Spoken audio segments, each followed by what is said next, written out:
Gusto mo ba na pampaswerte sa sabong? Ito ang iyong gagawin. Kapag nag-aaway ang dalawang pusa, pusa na tigre, pusa na tigre din. Kapag naglalaban sila, kapag merong nalaglag na isang pangil ng pusa, kunin ninyo dahil bertud ito sa sabong. Ito ang tunay na bertud sa ngipin ng pusa. Sa araw ng laban, ibabad nyo sa tubig sa baso at ihila mo sa pakpak, sa mukha at sa paa. Dahil nagtatagla ito ng swerte.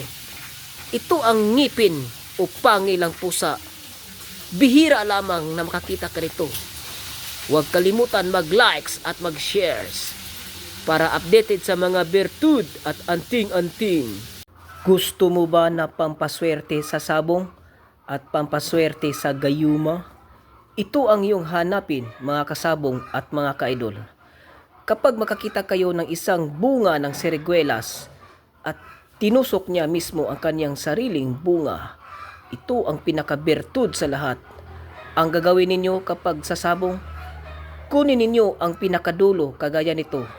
Ibalot sa itim na tela at ilagay sa paa ng manok na pansabong.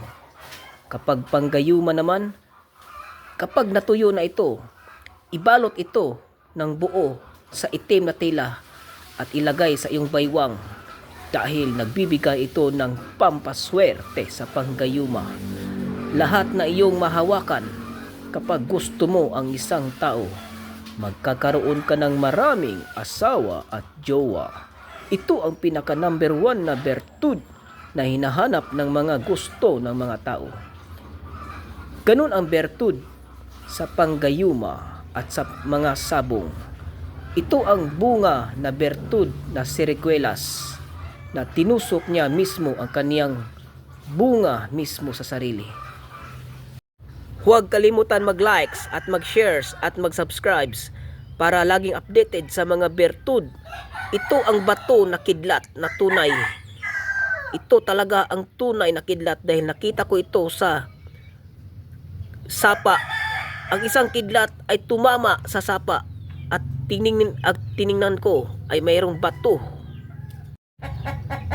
Gusto mo ba na pampaswerte sa manok na pansabong?